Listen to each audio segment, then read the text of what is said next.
కనబడతాను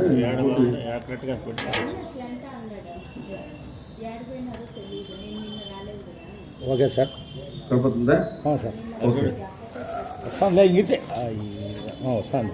right. ఇక్కడ మనము కార్తీక మాసంలో కార్తీక పురాణం అనేటువంటిది మనము అత్యంత భక్తి శ్రద్ధలతో దీంట్లో అనేకమైనటువంటి కథల ద్వారా కార్తీక మాసంలో మనం ఏ విధంగా ఉండాలా, మహాదేవుని యొక్క కటాక్షాన్ని ఎలా పొందాలా అని చెప్పేసి మనకు భగవంతుడు ఇక్కడ అనేక కథల ద్వారా గురువుల ద్వారా తెలియజేస్తున్నాడు. ఇక్కడ జనమేజయుని మహారాజుకు అనేకమైనటువంటి కర్తవ్యాలను బోధిస్తున్నాడు. మునీశ్వరుడు ధనలోభి, నీకు కలిగిన ఆశ్చర్యము నాకు అర్థమైంది. ఎటువంటి పుణ్యకర్మ చేయనటువంటి ఏ విధమైనటువంటి ధర్మంని ఆచరించినటువంటి నాకు ఈ చెట్టు జన్మ నుంచి విముక్తి కలుగుతోంది, నాకు సందేహంగా ఉంది అని అడిగినాడు. నిన్న ఏం జరిగిందంటే, ఒక మాతంగ మహర్షి ఆశ్రమంలో వాళ్ళు ఒక మాను మీద ఒక దీపాన్ని పెట్టాలని అనుకున్నారు. ఒక మాను తెచ్చి అడవిలో ఒక దీపాన్ని పెట్టాలని అనుకున్నారు. ఆ దీపాన్ని పెట్టాలనుకున్నప్పుడు అడవిలో అంతా చూసి అనేక చోట్ల చూసి ఒక మానును తీసుకుని వచ్చినారు. తీసుకుని వచ్చి అక్కడ శివుని ఎదుట పాతి అక్కడ ఒక నువ్వుల దీపాన్ని అంటించి వాళ్ళు భజన చేస్తున్నారు అన్నమాట. ఋషులందరూ కూడా కార్తీక పురాణాన్ని చేస్తూ భజన చేస్తూ ఉంటే ఆ మాను పడపడ విరిగిపోతుంది అన్నమాట. విరిగిపోయి అందులో నుంచి ఒక మానవాకారం బయటకు వస్తుంది. మానవాకారం బయటకు వచ్చిన తర్వాత అప్పుడు ఆయన అక్కడ ఉండేటువంటి మాతంగ మహర్షి, ఎవరు నువ్వు, ఏం కథ అని అడుగుతాడు.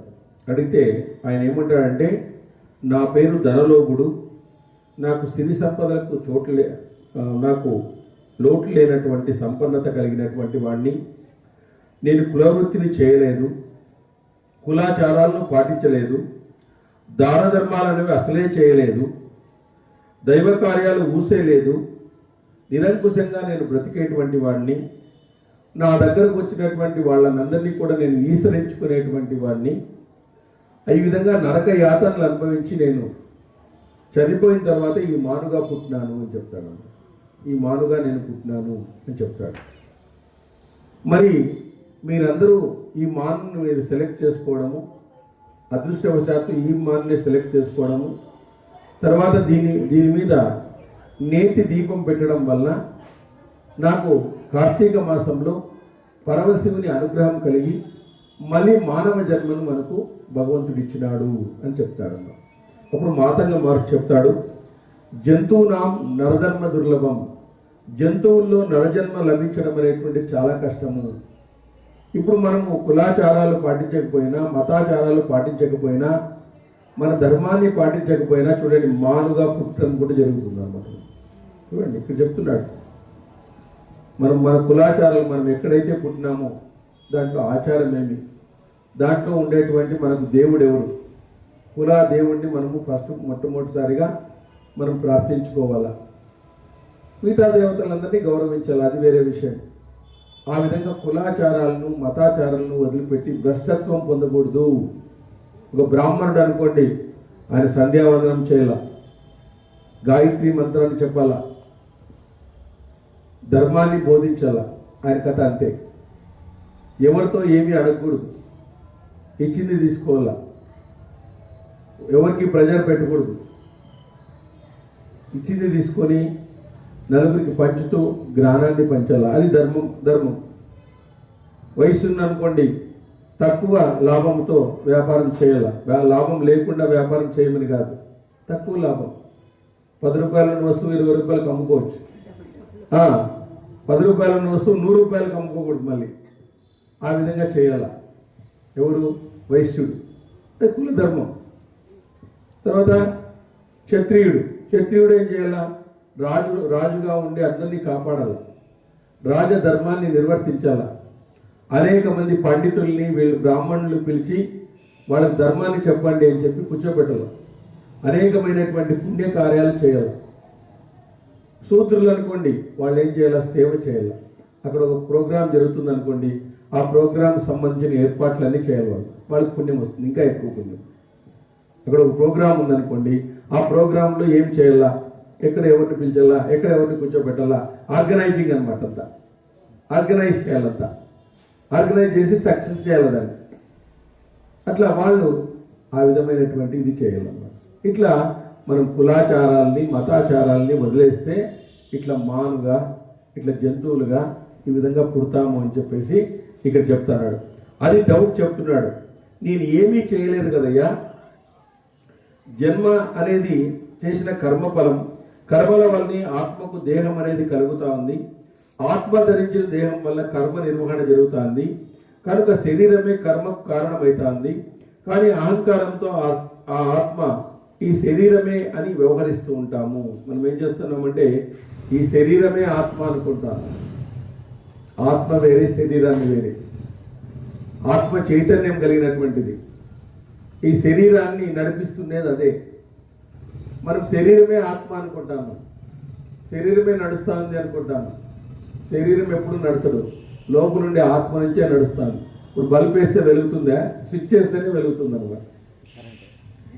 బల్బ్ వేస్తే వెలుగుతుంది, ఊరికే స్విచ్ చేస్తేనే వెలుగుతుంది అది. కాబట్టి చైతన్యం లోపల ఉంటేనే అది వెలుగుతుంది, లేకుంటే వెలగదన్నమాట. లేదు. కాబట్టి ఈ శరీరమే ఆత్మ అని వ్యవహరిస్తున్నాం. ఓ పునీత పుణ్యపురుష, నేను నాది అనబడే జీవాత్మయే అహంకారము అంటున్నాడు. నేను నాది అని మనం అనుకుంటున్నాం కదా, అది ఏ జీవాత్మయే అహంకారము. ఆ అహంకారంతోనే సర్వస్వము అనే భావన కలుగుతోంది. ఆత్మ పరబ్రహ్మ స్వరూపము. పుట్టుక, మరణము, వృద్ధి పొందడము, క్షీణించడము శరీరానికి మాత్రమే ఉంటాయి. పుట్టుక ఉంటుంది, మరణం ఉంటుంది, వృద్ధి పొందడం ఉంటుంది, క్షీణించడము ఉంటుంది, మార్పు చెందడము కూడా ఉంటుంది. ఈ 5 శరీరానికి ఉంటాయి. పుట్టుక ఉంటుంది, మరణం ఉంటుంది, తర్వాత వృద్ధి పొందుతూ ఉంటుంది, మార్పు చెందుతూ ఉంటుంది, క్షీణిస్తూ ఉంటుంది అనమాట. శరీరం అనేటువంటి 5 లక్షణాలు ఉంటాయి. మార్పు చెందుతుంది. చూడండి, మనం 10 ఏళ్ళలో ఒక రకంగా ఉన్నాం, 20 ఏళ్ళలో ఇంకో రకంగా ఉంటాం, 50 ఏళ్ళలో ఇంకో రకంగా ఉంటాం. ఇట్లా మార్పు చెందుతాను, వృద్ధి చెందుతాను. కాబట్టి కర్మకు కారణమైన శరీరము పంచభూతాలతో నిండి ఉన్నటువంటిది. ఇందులో పంచభూతాలు ఉన్నాయి మనలో. కాబట్టి పుట్టుక, మరణము, వృద్ధి చెందడము, క్షీణించడము, మార్పు చెందడము ఆత్మకు అనేటువంటివి ఉండవు. అవి ఆత్మకు ఉండవు అన్నమాట, శరీరానికి మాత్రమే ఉంటాయి. కర్మకు కారణమైన శరీరం పంచభూతాలతో తయారైంది. రంగు, రుచి, వాసన, ఆహార విహారాలు, సుఖ దుఃఖాలు, అనుభవాలు, ఆవేదన ఇవన్నీ కూడా శరీరానికే ఉంటాయి. వివేకము, విజ్ఞానము, వ్యామోహాల కారణంగా పాపపుణ్యాలు సంక్షిప్తమవుతాయి. చూడండి, మనలో ఉండేటువంటి వివేకం, విజ్ఞానం, వ్యామోహం కారణంగా మనం పాపాలు చేస్తాము, పుణ్యాలు చేస్తాం. మనలో వివేకం ఉండాల. ఏదైనా ఒకటి చేసినప్పుడు ఇది పాపమా, ఇది పుణ్యమా అని వివేకం ఉండాలి. నాకు జ్ఞానం ఉందని చెప్పేసి ఏం చెప్తే చేయకూడదు. ఆ మంత్రాన్ని ఎలా ఉచ్చరించాలో అలాగే ఉచ్చరించాలా. ఉదాత్త అనుదాత్త స్వరాలు ఉంటాయి దానికి. కరెక్ట్గా ఆ మంత్రాన్ని ఆ విధంగా చేస్తేనే దానికి ఫలితం ఉంటుంది, లేకుంటే ఫలితం ఉండదు. ఉచ్చారణ కరెక్ట్గా ఉండాలి. ఏదో బుక్ తీసుకొని చదివేసేది కాదు. అందుకే మంత్రాలు ఫలించడం లేదు మనకి. అందుకే కదా అంత వేలు పెట్టి చేస్తారు, మంత్రాలు ఫలించవు. దాన్ని సరిగ్గా నేర్చుకుంటే కదా. కాబట్టి ఉదాత్త అనుదాత్త స్వరాలతో దాన్ని కరెక్ట్గా పలకాలి. కరెక్ట్గా పలికినప్పుడు ఆ మంత్రం అనేటువంటిది ఫలిస్తుంది, లేకుంటే ఫలించదు, ఊరికే చేసినట్టు ఉంటుంది అన్నమాట. వాటి విజ్ఞానం, మనకు ఉండేటువంటి జ్ఞానము, విజ్ఞానం ద్వారా వ్యామోహాల కారణంగా పాపపుణ్యాలు సంప్రాప్తమవుతాయి. వీటి ఫలితాలను జీవుడు అనుభవించవలసి వస్తున్నది. ఏ విధమైన కర్మలు లేకపోవడమే ముక్తి. ముక్తిని కలిగించేవి పుణ్యవ్రతాలు. అంతఃకరణానికి, దాని పరిధికి సాక్షివై చైతన్య స్వరూపమై పరమాత్ముడని భావించాలి. అలా భావించడానికి శరీరము కుండలాగా లోపముతో కూడుకున్నటువంటిది. మనము కుండ అనేటువంటి చూస్తున్నాం, ఆకారాన్ని చూస్తున్నాం. దానికి మూలమేమి? మట్టి. బంగారంలో ఆభరణాన్ని చూస్తున్నాం, బంగారే దానికి ఆయుధం. కాబట్టి మనము ఇప్పుడు బొమ్మను చూస్తున్నాం, దాని వెనుకుండే కొయ్యను చూడడం లేదు. కుండను చూస్తున్నాం, దాని వెనుకుండే మట్టిని చూడడం లేదు. కాబట్టి దాని వెనుక ఉండేటువంటి తత్వాన్ని మనం గుర్తుపెట్టుకోవాలా. కాబట్టి శరీరాలు పరమాత్మ యొక్క నిశ్చలమైన రూపాలు కాలేవు. శరీరం ఆత్మ కాదు, ఆత్మ పంచభూతాత్మకమైన శరీరం కాదు. ఈ శరీరంలోని ఇంద్రియాలు నువ్వు కాదు, నీవి కాదు. చూడండి, ఈ శరీరంలో ఇంద్రియాలు నువ్వు కాదు. నువ్వు అంటే ఈ శరీరంలో ఉండేటువంటి ఇంద్రియాలు నువ్వు చెప్పినట్లు వినాలి. నువ్వు చెప్పినట్లు వినడం లేదే, అది నువ్వు చెప్పినట్లు విన్నాయనుకోండి, అది నీదే. నువ్వు చెప్పినట్లు వింటున్నాయా? శరీరంలో ఉండేటువంటి ఇంద్రియాలు ఏవైనా కూడా, జ్ఞానేంద్రియాలు, కర్మేంద్రియాలు అన్నీ కూడా మనం చెప్పినట్టు వినడం లేదు. కాబట్టి నీవి కావు. ఈ ఇంద్రియాలు వ్యామోహానికి లోనవుతుంటాయి, వ్యామోహానికి లోనై ఆ విధంగా హానిని కలిగిస్తుంటాయి. వాటి కారణంగా నీకు పరమాత్మ అయ్యే స్వతంత్రత లేదు. అందువే నీకు పరమాత్మ అయ్యే ఛాన్స్ లేకుండా పోతానే. ఈ ఇంద్రియాల కారణంగా, ఈ ఇంద్రియ నిగ్రహం లేకుండా పోవడం వల్ల, శమము ధమము అనేటువంటిది నీకు లేకుండా పోవడం వల్ల ఈరోజు నీకు స్వతంత్రత లేకుండా పోతాను. మనసు పోయిన చోటుకంతా మనిషి పోతున్నాడు. ఈరోజు మనసు పోయిన చోటుకంతా మనిషి పోతున్నాడు. కళ్ళు పోయిన దానికంతా మనసు పోకూడదు, మనసు పోయిన దానికంతా మనిషి పోకూడదు. కళ్ళు పోతాయి ఫస్ట్, తర్వాత మనసు పోతుంది, మనసు పోయిన తర్వాత మనిషి పోతాడు. సో ఈ విధంగా జరుగుతుంది ఈరోజు కర్మ అంతా కూడా. కాబట్టి ఈ ఇంద్రియాలు వ్యామోహానికి లోనవుతుంటాయి. వీటి కారణంగా నీకు పరమాత్మ అయ్యే స్వతంత్రత లేదు. బుద్ధిని దిక్కును ప్రయాణించే ప్రత్యేగాత్మ నిర్ధారించుకో. బుద్ధి ద్వారా డైరెక్షన్ తీసుకో. నువ్వు యావత్ సన్నిధానం కారణంగా దేహేంద్రియాలు జడత్వము, ప్రాణమున్న పుట్టుకలేని ఆత్మ నినిపిస్తుందో ఆ పరమాత్మ నువ్వు అని నిశ్చయించుకోవాలి. జాగృత, స్వప్న, సుశక్తి అవస్థలందు పదార్థాలన్నీ కలిసిపోయి వికారానికి లేనివాడై సాక్షిభూతంగా చూస్తున్నది ఎవడో వాడే నువ్వు. ఇప్పుడు మనము జాగృత అవస్థలో ఉన్నాం, స్వప్నావస్థలో ఉంటాం, పడుకున్నప్పుడు సుషుప్తి వ్యవస్థలో ఉంటాం. మనం పడుకున్నప్పుడు ఎంత ఆనందంగా ఉంటాం చెప్పండి. అట్లాంటి ఆనందము మనం జాగృత వ్యవస్థలో ఉండాలి. మేల్కొని ఉన్నప్పుడు అట్లాంటి జాగృతావస్థలో మనం ఉండాలంట. కాబట్టి ఇక్కడ జాగృతావస్థ అంటే మనం మామూలుగా కాన్షియస్గా ఉండడం, యోగనిద్ర కాదు, మామూలుగా. స్వప్నావస్థ, మనకు స్వప్నం వస్తూ ఉంటుంది, కళ. అప్పుడు ఏమవుతుంది? మన ఇంద్రియాలు అన్నీ కూడా లోపలికి వెళ్ళిపోతాయి. కళ వచ్చినప్పుడు. సుషుప్తి వ్యవస్థలో మన మనసు కూడా దాంట్లోకి వెళ్ళిపోతుంది. అందుకే మనకు ఆ మనసు, ఇంద్రియాలన్నీ కూడా ఆత్మలోకి చేరిపోతే అప్పుడు ఆనందంగా నిద్ర వస్తూ ఉంటుంది. భలే వచ్చినప్ప నిద్ర అంటుంటాం. లేచిన తర్వాత ఏం నిద్ర అసలుకి, నా జీవితంలో ఎంత నిద్రపోలేదా అని అంటాం. అంటే అంత ఇదిగా ఉంటుంది అన్నమాట. అట్లా నువ్వు మేలుకొన్నప్పుడు అంత నిశ్చలంగా ఉండాలి మనిషి. నువ్వు మేలుకొన్నప్పుడు ఏవి పట్టించుకోకుండా సాక్షిభూతమై చూస్తూ ఉండాలి. ఏవి కానీ పట్టించుకోకుండా, దాన్ని ఎక్కడ ఆలోచించకుండా సాక్షిభూతంగా నువ్వు చూస్తూ ఉన్నావు అనుకో, నీకు అలాంటి అనుభూతే కలుగుతుంది. అప్పుడు నువ్వు పరమాత్మ అనేటువంటిది అర్థమైపోతుంది అనమాట. అప్పుడు నువ్వు పరమాత్మ అనేటువంటిది అర్థమైపోతుంది. దీపం వేరు, వెలుగు వేరు కాదు అనిపించుకున్నట్లే శరీరం వేరు, శరీరంలో ప్రకాశించే ఆత్మ వేరు. కాబట్టి ఆత్మస్వరూపులైనటువంటి పరమాత్మను ధ్యానించు. సత్యాసత్యాలందు, ప్రియాప్రియములందు ఇష్టుడై సాక్షిభూతంగా నిత్యమని నిశ్చయించుకో.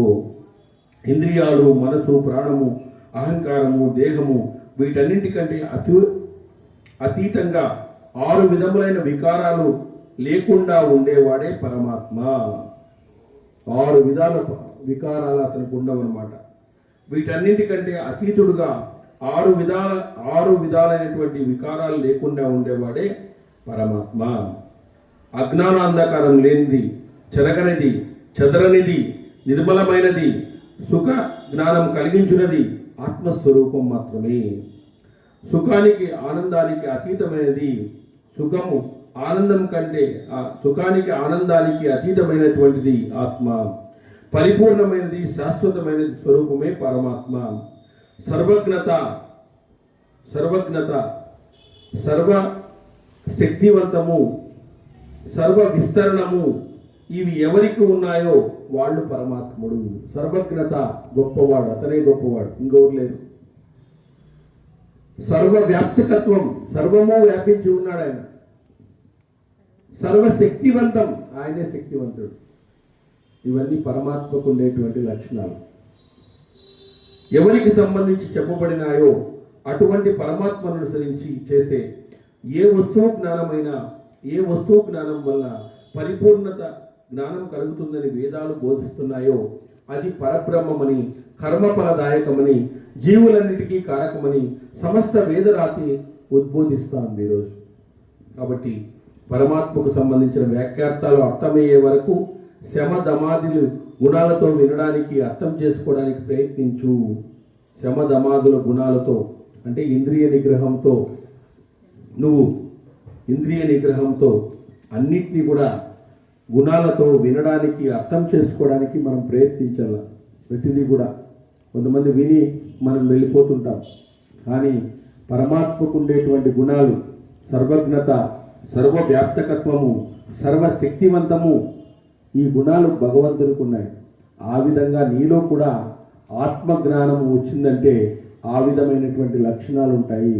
నువ్వే పరమాత్ముడుగా భాషిస్తావు. ఆ విధంగా చెప్తాంది శాస్త్రం. కాబట్టి శమధమాదులు గుణాలతో వినడానికి నువ్వు ఇంద్రియ నిగ్రహంతో విన్నావనుకో, ఆ వాక్యము నీకు ఇంకో రకంగా స్ఫురిస్తుంది. ఇంద్రియ నిగ్రహం లేకుండా విన్నావనుకో ఓ రకంగా వినపడుతుంది. ఇప్పుడు ఒక క్లాస్ అనుకోండి, ఇంట్రెస్ట్గా విన్నాడు అనుకో, వానికి ఒక రకమైన తెలివి కలుగు, ఓ ఇది నేను పట్టుకోవాలనుకుంటాడు. ఇంట్రెస్ట్ లేకుండా విన్నామనుకో వాడికి ఏమీ అర్థం కాదు. అంతే కదా.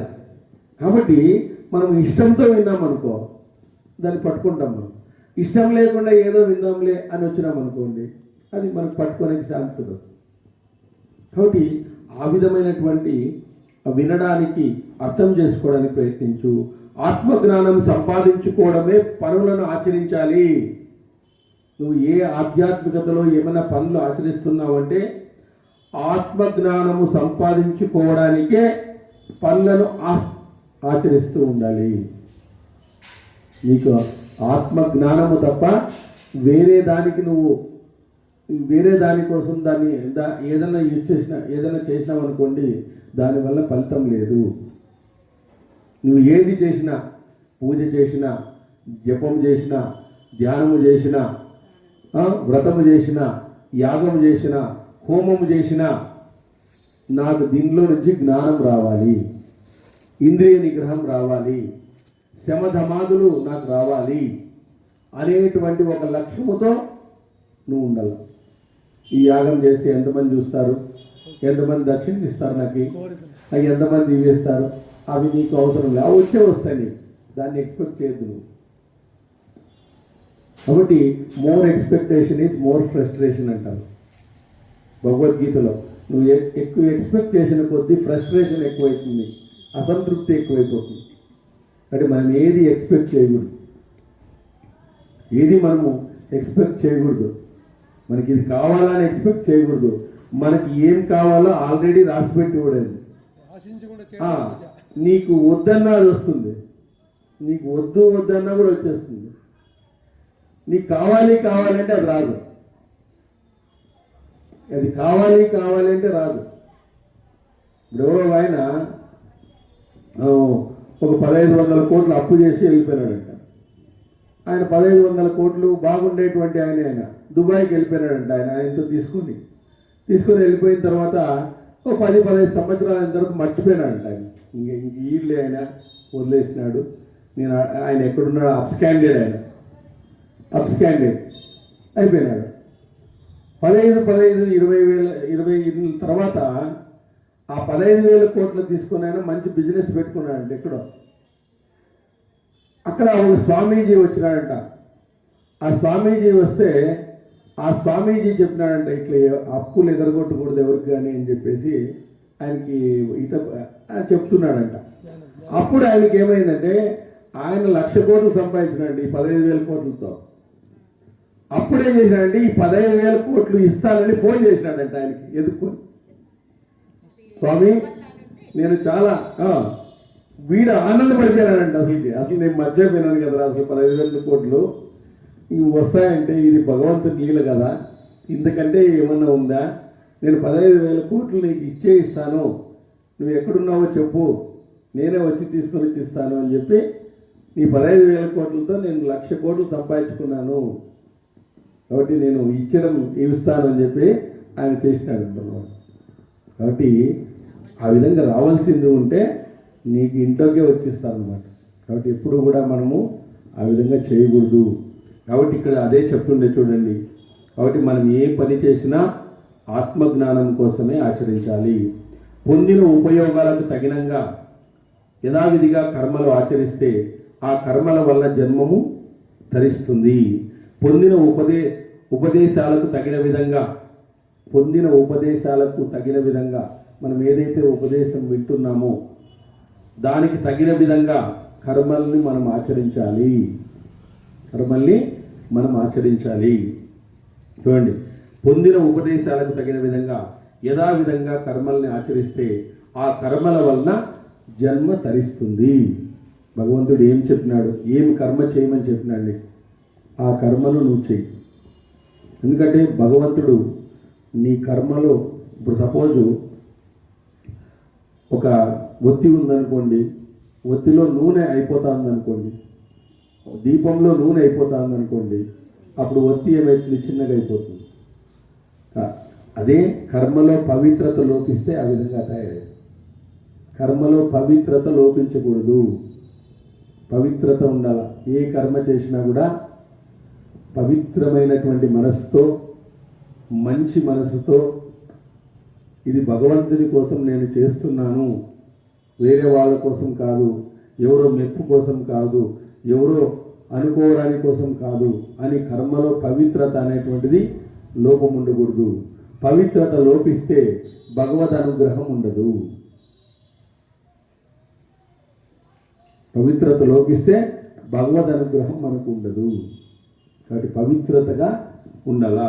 ఏ కర్మ చేసినా కూడా స్వయం సిద్ధమైన అప్రయత్నమైన నీ కర్మ ఫలితాలనే బంధాలు తొలగడంతో మోక్ష స్థితి కలుగుతుంది.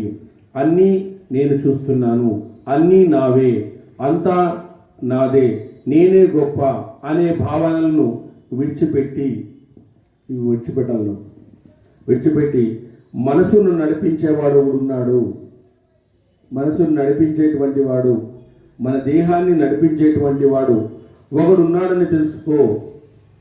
వాణ్ణి తెలుసుకునేందుకు ఈ శరీరంతో ప్రయత్నం చేయి. ఎవరు అతను, లోపల ఎవరు నన్ను నియంత్రిస్తా అన్నారు, నాకు ఆలోచనలు ఎవరు కలిగిస్తున్నారు, నా బుద్ధిని ఈ విధంగా చేస్తున్నారు అని చెప్పేసి ఒకసారి నువ్వందుకు నువ్వు పరిశీలించుకో. ఆ విధంగా చేస్తే నీకు బాగుంటుందయ్యా అని చెప్పేసి ఆ మాను నుంచి వచ్చినటువంటి నరునికి మాతంగ మహర్షి చెప్పినటువంటి మాటలు అన్నమాట. ఎంత అద్భుతమైనటువంటి ఇది ఉంది. ఆత్మతత్వాన్ని చేసినాడు. ఇక్కడ మనం చేసుకోవాల్సింది, మనము పొందిన ఉపదేశాలకు తగిన విధంగా యథావిధంగా కర్మలను ఆచరించాలి. ఏవైతే మన కర్మలు ఉపదేశాలు ఉన్నాయో, భగవంతుడు చెప్పినటువంటి ఉపదేశాలు ఉన్నాయో, భగవంతుడు మన భక్తిని భావన చూస్తాడు. ఎంఎం వాపి కరణ్ భావం తదేచ్ఛంతే కలేవరం. నీ మరణ సమయంలో నీ భావన ఎలా ఉందో చూస్తాడు. ఎంఎం వాపి కరణ్ భావం తదేచ్ఛంతే కలేవరం అని చెప్తాడు. తాం తమవేత్తి కౌంతేయ సదా సద్భావ భావిత అంటాడు. తాం తమవేత్తి కౌంతేయ సద్భావ భావిత. నీ భావం ఎలా ఉందో, అన్నమాచారి కూడా అదే, భావములోన భాగ్యమునందును. నీ భావం ఎలా ఉంటే అలాంటి జన్మనిస్తాను నీకు.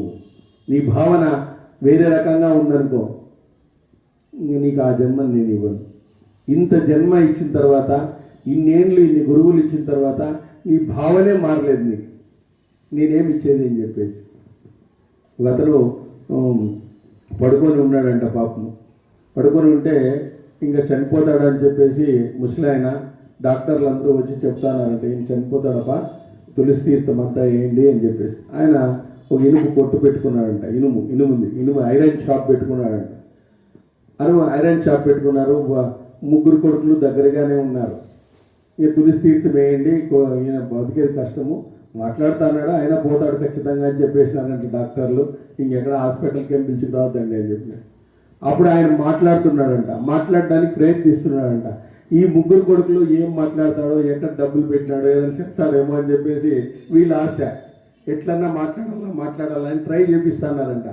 ఆయన ఏం చెప్తానంటే, ముగ్గురు ఈడే ఉన్నారేమరా, ఒకరు అంగడి దగ్గరికి పోండిరా అంటున్నాడంట. పోయే టైంలో ముగ్గురు ఈడే ఉన్నారు కదరా, వాటికన్నా పోయినంటారా, ఎవరన్నా మాటలు తీసినంటారా. ఆ షాప్ మమకారం పోలే ఆయనకి. ఇంకా ఆ వాటలు తీయండిరా, మనకు వ్యాపారం వెళ్ళిపోతుంది అని అంటాడంట ఆయన. వాళ్ళు అనుకుంటారంటే, ఏ స్వామి చచ్చేటప్పుడు కూడా ఈ విధంగా తయారైన వేలు ఏమయ్యా ఎట్లా తయారైపోయినావు అని చెప్పేసి ఆ విధంగా చేస్తానంట. అట్లా మనము కొన్నిటిని మార్చుకోవాలి. మనం మమేకమైపోకూడదు, దాంట్లోకి ఇరుక్కోకూడదు. అది ఉంటేనే నేను ఉంటా, అది ఉంటేనే నేను ఇదైతా అనేటువంటిది ఏది ఉండకూడదు. ఏది ఉన్నా దాన్ని సర్దుకొని పోవాలి. నువ్వు సర్దుకొని నువ్వు పోవాలా. ఏది ఉన్నప్పటికీ కూడా సర్దుకొనే పోవాలి. కానీ నేను ఇట్లయితేనే వస్తా, నేను అట్లుంటేనే వస్తా అని చెప్పేసి అన్నావు అనుకో, అట్లుంటేనే ఉంటుంది. ఏం చేస్తావు, పోవాలి చెప్తారు. కాబట్టి నువ్వు సర్దుకొని పోవాలా, సిచ్యువేషన్కి అనుగుణంగా దాంట్లో ఏం జరుగుతుందో సర్దుకొని పోవాలా. అదే ఆత్మతత్వాన్ని మాతంగ మహర్షి ఈరోజు ఆ మాన నుంచి మనిషిగా వచ్చినటువంటి ఆయనకి చెప్పినాడు అనమాట. కార్తీక పురాణంలో చెప్పినాడు అనమాట. చాలా బాగుంది, ఎంత మంచి, చాలా బాగుందన్నమాట. ఇట్లా ఇక్కడ భారత వైభవాన్ని చెప్తున్నాడు అనమాట మనకు. పవిత్రమైన పని చేయగోరి కృష్ణద్వైపాయనుడు ధనము, యశస్సు, ఆయువు, పుణ్యము, స్వర్గము ఇవ్వగలిగిన ఈ భారతాన్ని రచించినాడు. మనకు భారతం ఏమిస్తుంది? ధనాన్ని ఇస్తుంది, యశస్సునిస్తుంది, ఆయువునిస్తుంది, పుణ్యం ఇస్తుంది, స్వర్గం ఇస్తుంది. మనకు ఎందుకు ఇస్తుంది? ఈ భారతాన్ని వినడం వలన మనలో ఆలోచనలో మార్పు వస్తుంది. ప్రతిదానికి అంటుకోపోం మనం, ప్రతిదానికి అంటుకోము. ఇంకా అన్నిటితోనూ అడ్జస్ట్ చేసుకుంటుంటాం, అన్నిటినీ అడ్జస్ట్ చేసుకోకపోతే చాలా కష్టం. కాబట్టి ఆ విధంగా ఇది జరిగిందనమాట. కాబట్టి యశస్సు వస్తుంది, ఆయుష్ వస్తుంది, ఆరోగ్యము, మన ఆలోచనలు బాగుంటే మన ఆరోగ్యం బాగుంటుంది, మన ఆరోగ్యం బాగుంటుంది, మెంటల్గా హ్యాపీగా ఉంటాం. నవ్వని వాడు షాప్ తెరచకూడదు అని చెప్తారు చైనా సామెతలు. నవ్వేకి రానివాడు షాపే తెరచకూడదు అని చెప్పేసి, ఆ బిజినెసే పనికిరాడు అని చెప్తుంది. అంటే నవ్వుతూ ఉండాల. ప్రతిదీ కూడా మనము కాంప్లికేటెడ్ చేసుకోకూడదు, సిచ్యువేషన్ బట్టి పోవాలా. పెద్దవాళ్ళు అవుతుంటాము, ఇంట్లో కోడలు వస్తుంది, ఆయనకి పెత్తనం ఇచ్చేయాల. పెళ్ళైపోతేనే ఆయన పెత్తనం ఉంటుంది అనుకో ఇంట్లో, ఫస్ట్ బీగం జోలు తీసి ఆయనకి ఇచ్చేయాల. నువ్వే ఇదంతా, నువ్వే హెడ్, దీనికంతా నువ్వే హెడ్ అన్నావు అనుకో, ఆయన ఆనంద పడిపో. ఈఎంఐ ఇక్కడ పెట్టిపోయింది అనుకో, బీరువాకి ఇంట్లో రెడీ అవుతుంది అమ్మ. మన ఎవరో ఒక అమ్మ అత్తని చంపేసింది. చూడండి ఏం చేసిందంటే ఆమె, చూడు ఎంత యూట్యూబ్లో చేస్తున్నాడు, హౌ టు కిల్ లేడీ అని యూట్యూబ్లో వీడియోలు చూసిందంట ఆయన. ఈమె చెప్పాలని ఎట్లా చంపిందంటే, పిల్లలందరూ ఉండి దొంగ పోలీస్ ఆడిస్తాము అని చెప్పేసి ఆమెను కట్టేసిందంట. అతను కట్టేసి పెట్రోల్ వేసేసి చంపేసిందంట. యూట్యూబ్లో వీడియోలు చూసి చూడండి. ఆమె గట్టిగా అరుస్తా అంటే ఈ ఆయన ఏమైందంటే, అక్కడ ఫీజు వైర్ ఉంటే ఆమె మీదకి వేసిందంట. కరెంట్ షాక్ ఇచ్చింది అని పోలీసు వాళ్ళకి చెప్తానంట. ఎదురుగా ఏదో ఫ్రిడ్జ్ బిగించే కూడా ఉన్నాడంట. వాడు పెట్రోల్ వేసి చూసినాడంట. వాడు వచ్చి సాక్ష్యం చెప్పినాడు, ఈఎంఐ సార్ పెట్రోల్ వేసింది నేను చూసినాను, కిటికీలో నుంచి చూసినాడంట ఆ పక్క నుంచి. వాడు చూడండి, మళ్ళీ ఆమె గట్టిగా అడిగి కొడితే 4 గంటలు కొడితే పోలీసు వాళ్ళు వచ్చి ఒప్పుకునిందంట, నేనే చెప్పింది. ఆమె వాళ్ళ భర్తకి ఛాలెంజ్ చెప్తానంట. అది కాదు, ఆమె భర్త మీద చాడీలు చెప్తాను, ఆమె భర్తకి ఈ మీద చాడీ చెప్తానండి. చూడండి ఇట్లా తయారైనారు లాస్ట్. అది అంతకుముందు ఆమె ఇది చూస్తే వీడియో కాల్ లిస్ట్ చూస్తే దాంట్లో 2-3 సేవ్ చేసుకుందంట. How to kill old lady అని యూట్యూబ్లో ఉండేటువంటివన్నీ ఉన్నాయంట ఆయన దగ్గర. ఆయన చూసినారు, ఇవన్నీ చూసి పోలీసు వాళ్ళు లోపల వేసేసినారు ఆయన. చూడండి, మన పేపర్లో చూస్తే నేను. సో ఈ విధంగా ఉంటుంది. అత్తలు కోడళ్ళు లాస్ట్కి ఎట్లా అయిపోయినారంటే ఆ కోడల్ని అత్త చంపడము, అత్త కోడల్ని చంపడము, ఈ విధంగా తయారైతుంది సమాజం అంతా కూడా. ఎందుకంటే ఇవన్నీ చెప్పేటువంటి వాళ్ళు లేరు. కొద్దిగా మనసు మార్చుకొని, కొద్దిగా బుద్ధి మార్చుకొని, కొద్దిగా మనసు మార్చుకుంటే మనము ఆనందంగా ఉండొచ్చు, కుటుంబంలో ఆనందంగా ఉండడానికి అవకాశాలు ఉన్నాయి. కానీ ఎవరి ఫోన్లు వాళ్ళవే, ఎవరి మాటలు వాళ్ళవే అయిపోయింది ఇప్పుడు పరిస్థితి. ఎవరి ఫోన్లు వాళ్ళవే, ఎవరి మాటలు వాళ్ళవే అని చెప్పేసి ఆ విధంగా ఎవరు చెప్పేవాళ్ళు లేరు, పెద్దవాళ్ళ మాట వినరు, అనేక రకాలైనటువంటి ఇది ఉన్నాయి. ఇప్పుడు ఆ విధంగా భారతాన్ని ఈ విధంగా నచించినాడు.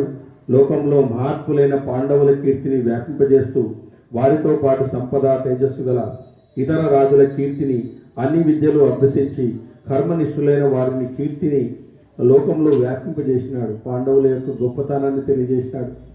వాళ్ళు సంఘర్షణ సమయంలో ఎలా ఉన్నారు, వాళ్ళు సంఘర్షణ ఎదుర్కొన్నారు అనే అంత బలం ఉన్నప్పటికీ కూడా, అంత ధైర్యం ఉన్నప్పటికీ కూడా, అంత తేజం ఉన్నప్పటికీ కూడా, అంత పరాక్రమం ఉన్నప్పటికీ కూడా కొన్ని విషయాల్లో కట్టుబడిపోయినారు. వాళ్ళు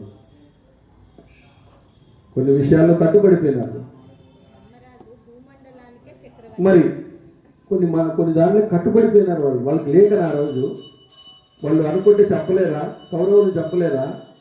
దుర్యోధను చెప్పలేరా? వాళ్ళు ఈజీగా చంపుతారు వాళ్ళు కావాలంటే. కానీ వాళ్ళు ఒక దానికోసం ఒక మాట కోసం నిలబడిపోయినారు. వాళ్ళు ఒక ధర్మం కోసం నిలబడినారు. అదే మనం ఈ విధంగా ధర్మాన్ని ఇది చేస్తే భవిష్యత్ తరంలో వాళ్ళు ఏ విధంగా తయారవుతారు? రేపు చదివిన వాళ్ళు ఏమవుతారు?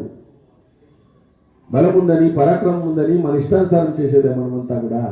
ఒక మాట విలువ, ఒక వంశం ప్రతిష్ట, ఓ వంశంలో ఇచ్చినటువంటి వాళ్ళు ఆ విధంగా చేస్తారు.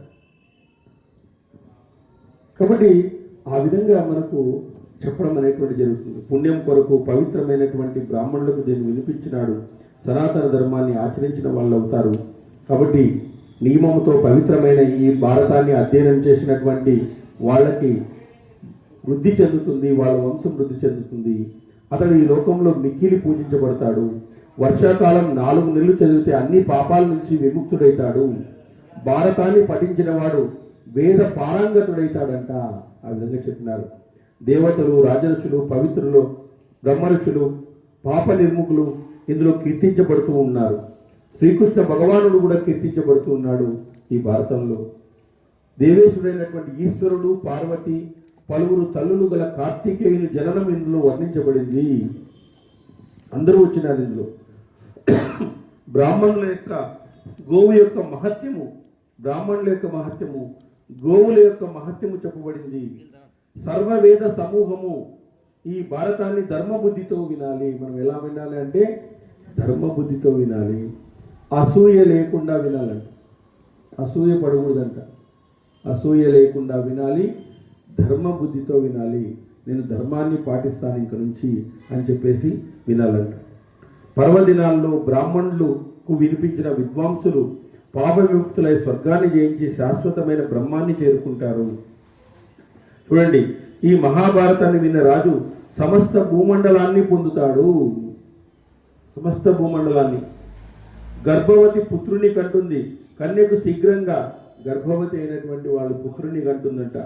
కన్యకు శీఘ్రంగా వివాహం అవుతుంది. వర్తకులు తమ వాణిజ్య యాత్రలో సఫలమవుతారు. వీరులు విజయాన్ని సాధిస్తారు. ఆస్తికులకు, అసూయ లేని వారికి, వేదాధ్యయనం పూర్తయిన బ్రాహ్మణులకు జయాన్ని కోరుకున్న క్షత్రియులకు, స్వధర్మాన్ని ఆచరిస్తున్న వైశ్యులకు, రాజసూతులకు, శూద్రులకు దీన్ని మనం వినిపించాలి. వీళ్ళందరూ వినాలంటే అందరూ వినాలి. దీన్ని ఎవరో బ్రాహ్మణులే కాదు, అందరూ వినాల్సిందే. రాజా, బ్రాహ్మణుల నుంచి భారతం వినడము ప్రాచీన కాలం నుంచి విశిష్ట ధర్మము. బ్రాహ్మణులు వాళ్ళ జ్ఞానానికి ప్రాతిపదికగా ఉంటారు, ధర్మాన్ని పాటిస్తారు కాబట్టి వాళ్ళే దీన్ని చెప్పాలా, వాళ్ళు చెప్తేనే బాగుంటుంది. దాన్ని చదివినట్లయితే ఉత్తమ స్థితిని పొందుతారు. శ్లోకం కానీ అర్థ శ్లోకం కానీ చివరి ఒక పాదం కానీ నిత్యము చదవాలి. అంతేకాని నిర్భర భారతం చదవని వాడు మాత్రం కాకూడదు. ఎవరైనా కూడా ఒక శ్లోకం కానీ ఒక పాదం కానీ ఒక 2 లైన్లు కానీ రోజు మనం ఏదో ఒక పురాణంలో ఉండేటువంటి దాన్ని చదవాలి అని చెప్పేసి, అందుకే దాన్ని ఇంట్లో పెట్టుకోమంటారు. మనల్ని ఇంట్లో పెట్టి అట్టా వేసేసి హాయిగా పెట్టింటారు. మేము ఇవన్నీ మా ఇంట్లో ఇవన్నీ ఉన్నాయంటారు. మేము ఇవన్నీ చదువుతామంటారు వాళ్ళు. ఇవన్నీ ఉన్నాయి మా ఇంట్లో అంటారు. ఏమంతా భలే ఉన్నాయంటే ఇది తెచ్చిపెట్టుకున్నాం అట్లా, లేకపోతే చదివినామంటే లేదంటారు. మళ్ళీ చదివిన తర్వాత షెల్ఫ్లో పెట్టాలి. యాక్చువల్గా చదువుకు ముందే పెట్టింటారు షెల్ఫ్లో, అట్లా అనమాట. సో ఈ భారతంలో మహాత్ములైన రాజరుచుల జన్మ వృత్తాంతాలు ఉన్నాయి.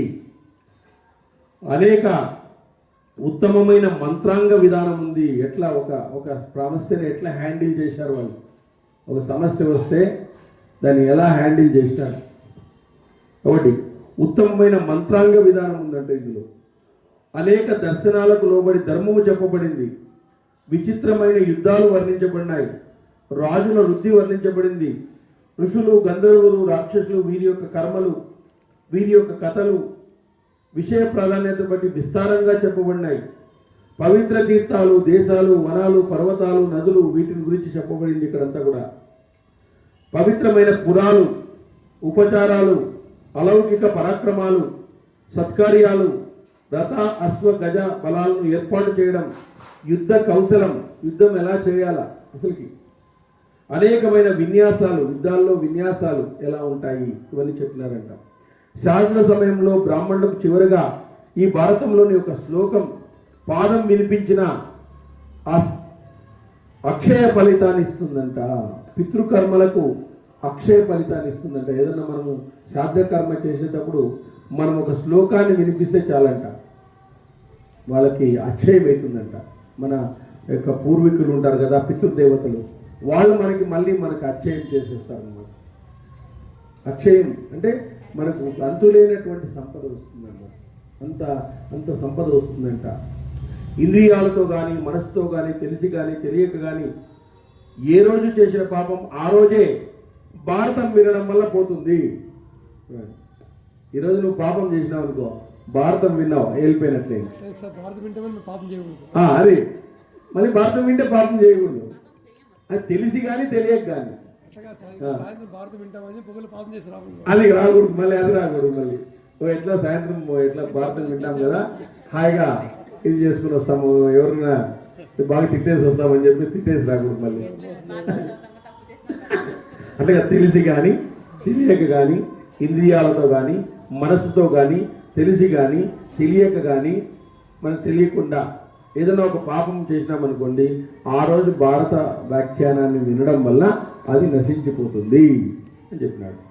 చూడండి, ఎన్ని భారత వంశీయుల ఉత్తమ జన్మ వృత్తాంతం చెప్పడం వల్ల ఇది మహాభారతము అని చెప్తున్నారు. భరతుని యొక్క వృత్తాంతము ఇక్కడ చెప్పడం వల్ల, ఉత్తమ జన్మ వృత్తాంతాన్ని చెప్పడం వల్ల దీని భారతము అని పిలుస్తారు. మహాభారతం యొక్క నిర్వచనాన్ని తెలిసిన వాడు సమస్త పాపాల నుంచి విముక్తుడైతాడు. సమస్త పాపాల నుంచి అతను విముక్తుడైతాడు.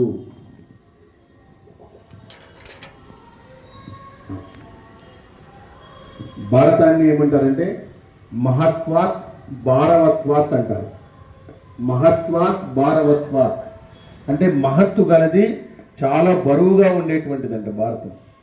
మహాభారతం ఉచ్యతే, మహత్వాత్ భారవత్వాత్ మహాభారతం ఉచ్యతే అంటారు. అంటే అంత విలువైంది, అంత బరువైంది, మనకు కావలసినటువంటిది. మన జీవితంలో ఏమేమి సంఘర్షణలు ఉన్నాయో ఆ సంఘర్షణలకు అన్నిటికీ కూడా పరిష్కారం ఇస్తుంది అన్నమాట. లోకంలో దీంట్లో లేనిది లోకంలో లేదు, లోకంలో ఏమీ లేదు. లోకంలో ఉన్నదంతా భారతంలో ఉందన్నమాట. లోకంలో ఉన్నదంతా కూడా భారతంలో ఉంది. దీంట్లో లేనిది లోకంలో ఏదీ లేదు. అంత అంత పరిపూర్ణంగా వివరించబడింది అనమాట మహాభారతం యొక్క అందుకే పంచమ వేదము అంటుంది. మహాభారతాన్ని పంచమ వేదము అని కూడా పిలుస్తారు. కాబట్టి మహాభారతం యొక్క నిర్వచనాన్ని తెలిసినటువంటి వాడు సమస్త పాపాల నుంచి విముక్తుడైతాడు. మహాభారతము ఇదే ఇప్పుడు నిర్వచనం చెప్పినాం కదా, మహత్వాత్ భారవత్వాత్ మహాభారతముచ్యతే అని చెప్తారు వేదవ్యాసుల వారు. ఇతిహాసం చాలా అద్భుతమైనది. ఎందువల్లంటే భరత వంశీయుల ఇతిహాసం చాలా అద్భుతమైనది. నిరంతరం పఠనం వల్ల ఇది మానవులకు మహాపాపం నుంచి విముక్తి కలుగజేస్తుంది. నిత్యం ప్రాతకాలంలో లేచి తపో నియమాన్ని పాటిస్తూ శక్తి సంపన్నుడైనటువంటి కృష్ణద్వైపాయనుడు 3 సంవత్సరాల కాలంలో మహాభారత రచన చేసినాడు. వేదవ్యాసుడు, కృష్ణద్వైపాయనుడు అంటే వేదవ్యాసుడు. ఆ వేదవ్యాసుడు దీన్ని 3 సంవత్సరాల్లో ఏం చేసినాడంటే భారత రచన చేసినాడంట. అందువలన బ్రాహ్మణులు కూడా నియమాన్ని పాటిస్తూ దీన్ని వినాలి. వ్యాస మహర్షి చెప్పిన ఈ మహాభారతము ఉత్తమ కథలను ఇతరులకు వినిపించిన బ్రాహ్మణులు విన్న మానవులు కృతకృతములు చింతలేక దుఃఖము లేని వారై ఎప్పుడూ ఆనందంగా ఉంటారు. వినిపించినటువంటి బ్రాహ్మణులు విన్నటువంటి వాళ్ళు ఎవరైనా కూడా వీళ్ళు ఆనందముతో ఉంటారు అని చెప్తాడు. ధర్మాన్ని కోరుకునే మానవులు ఈ మహాభారతాన్ని అంతా వినాలి. అలా విన్నవాడు అన్ని సిద్ధులను కూడా పొందుతాడు. వానికి ఏమేమైతే సిద్ధులు రాసిపెట్టి ఉన్నాయో అవన్నీ పొందుతాడు.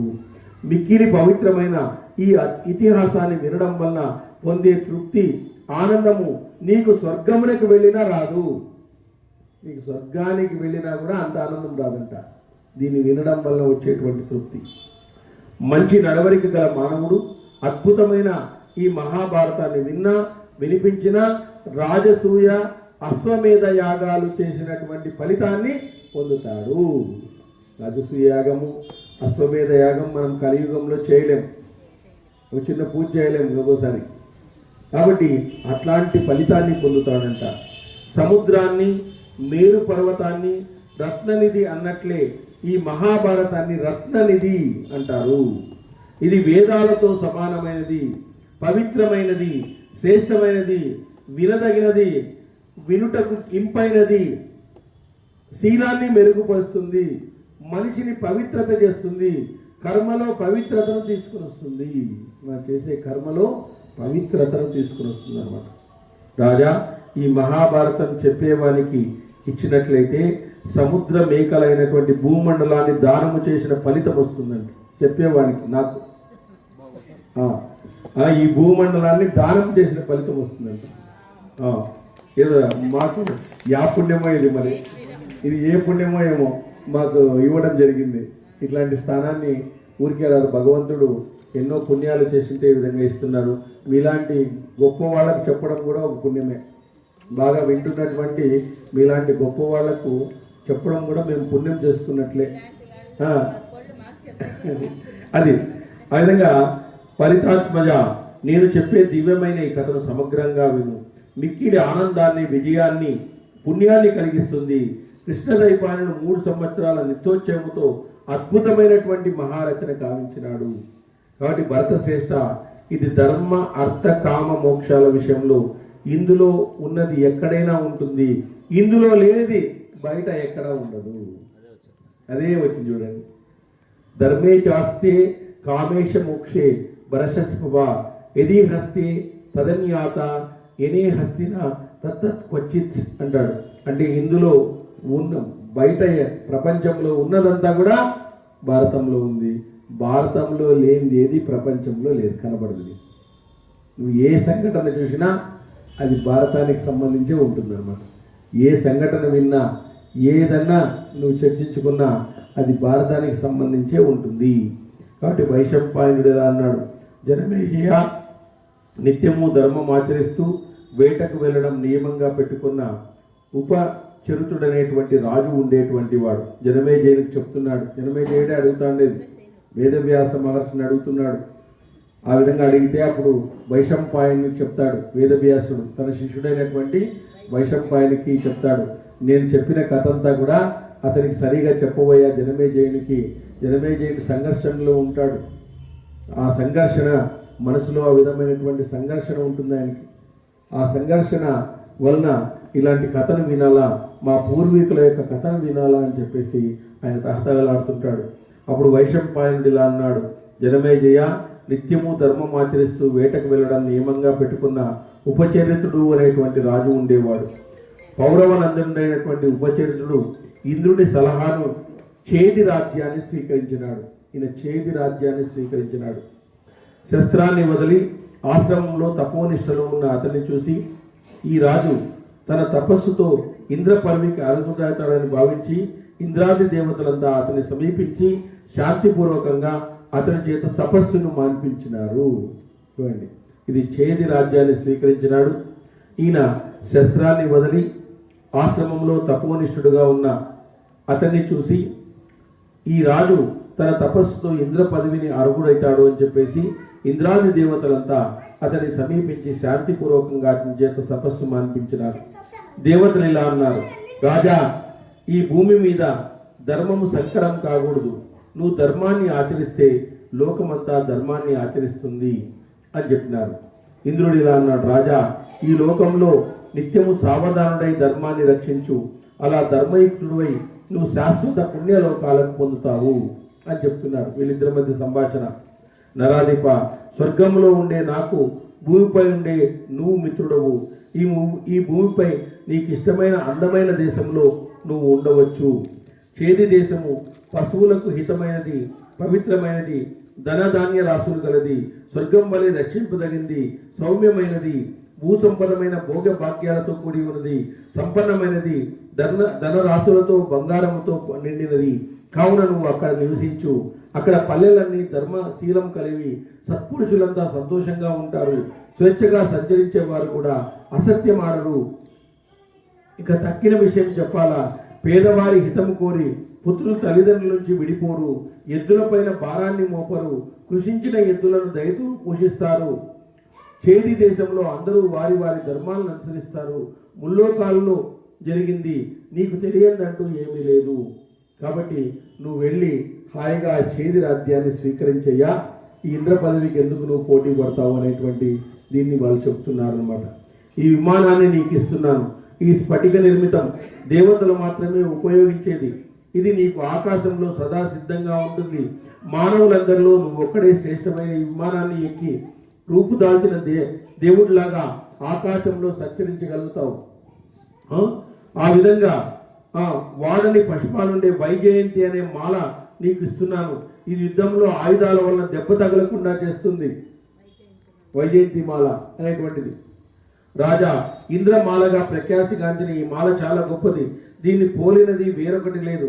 ఇంద్రమాలతో నిన్ను అందరూ గుర్తిస్తారు. వృత్తాసురుడు చంపిన ఇంద్రుడు ఆ రాజుకు ఒక వెదురు కర్రనిచ్చినాడు. అది కోరికలను తీరుస్తుంది, సజ్జనులను రక్షిస్తుంది. అప్పుడు ఆ రాజు ఇంద్రుని గౌరవార్థం ఆ కర్రను భూమి మీద ప్రతిష్ఠించి పూజించాడు. సంవత్సరం గడిచింది. అప్పటి నుంచి నేటి వరకు రాజశ్రేష్ఠులు ఆ రాజులు చేసినట్లుగా యుష్టి ప్రవేశం చేస్తున్నారు. ఒక కర్రను నాటేటువంటి ఒక సాంప్రదాయాన్ని పెట్టుకున్నారు. యుష్టి ప్రవేశం జరిగిన మరుసటి రోజున దానికి ఉత్సవం చేస్తారు. దాని పీఠకాదులతో, గంధమార్యాలతో, భూషణాలతో అలంకరిస్తారు. పూలదండలు కప్పి యథావిధంగా హంస రూపంలో ఈశ్వరునిగా పూజిస్తారంట. వాటిని ఆ విధమైనటువంటి కర్రను ఆ విధంగా పూజిస్తారంట. ఆ విధంగా కౌపీనాలు కడతారు. దానికి కలశము వస్త్రం మీద మొగ్గ ఆకారంలో కొబ్బరికాయను కూడా పెడతారంట. ఆ విధంగా దాంట్లో మహేంద్రుడు వసురాజుపై ప్రీతితో స్వయంగా హంసరూపాన్ని దాల్చి అతడు చేసిన శుభమైన పూజను గ్రహించి సంతుష్టుడై ఇలా అన్నాడు, చేదిరాజు ఉపచవనుడు చేసిన విధంగా నా పూజను చేసి ఉత్సవం చేసిన రాజులు విజయ సంపన్నులైతారు. వారి రాజ్యాలు సంపదలతో, విజయాలతో విలసిల్లుతూ ఉంటాయి. కాబట్టి అంతేగాక ఈ రాజుల ఏడుబడిలోని జనపదాలు క్రమక్రమంగా ఉన్నతిని పొందుతాయి. ఇలా అని మహేంద్రుడు ఉపచవుని ప్రీతితో సత్కరించినాడు. ఆ రాజును బాగా సత్కరించినాడంట. భూమి రత్నాది దానాలతో ఇంద్రోత్సవాన్ని చేసినటువంటి మానవులు వరదాన మహాయజ్ఞాలతో పూజనీయులవుతారు. ఇలా ఇంద్రుడు పూజించబడిన వసువు చేది రాజ్యంలో ఉండి ఈ భూమిని ధర్మంగా పరిపాలించినాడు. అతను ఆ విధమైనటువంటి నిత్యకర్మను తపస్సు చేయడం వల్ల ఇంద్రుని పదవికి పోటీ పడతాడని చెప్పేసి, నీకు భూమండలంలోనే ధర్మాన్ని పాటించయ్యా, నువ్వు రాజుగా ఉండి అనేకమైనటువంటి కర్తవ్యాలను నువ్వు చేయాలి, అలాంటి కర్తవ్యాలను చేయడం వల్ల నీకు ఉన్నతి కలుగుతుంది. కాబట్టి ఆ విధంగా చేది దేశాన్ని చేరి నువ్వు ధర్మంగా పరిపాలించు అంటే ఆయన చేది దేశాన్ని చేరి ధర్మంగా పరిపాలించడం ప్రారంభించినాడు.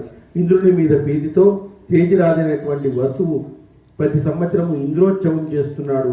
అనంతరం అతనికి మిక్కిలి బలశాలైన 5 కుమారులు కలిగినారు. 5 కుమారులు ఆ తేజరాజుకు కలిగి 5 కుమారులతో అక్కడ రాజ్య పరిపాలన చేస్తున్నాడు. హరి ఓం స్వస్తి.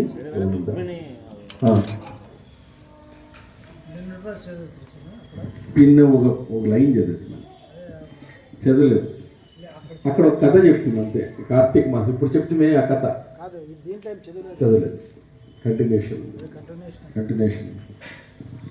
సర్వమంగళ రామ సీత రామ రామ, సర్వవినుత శాంతి దాత రామ రామ, మనస్సులోని మాయా బాపు రామ రామ, మనస్సులోని మోము జ్యోతి రామ రామ.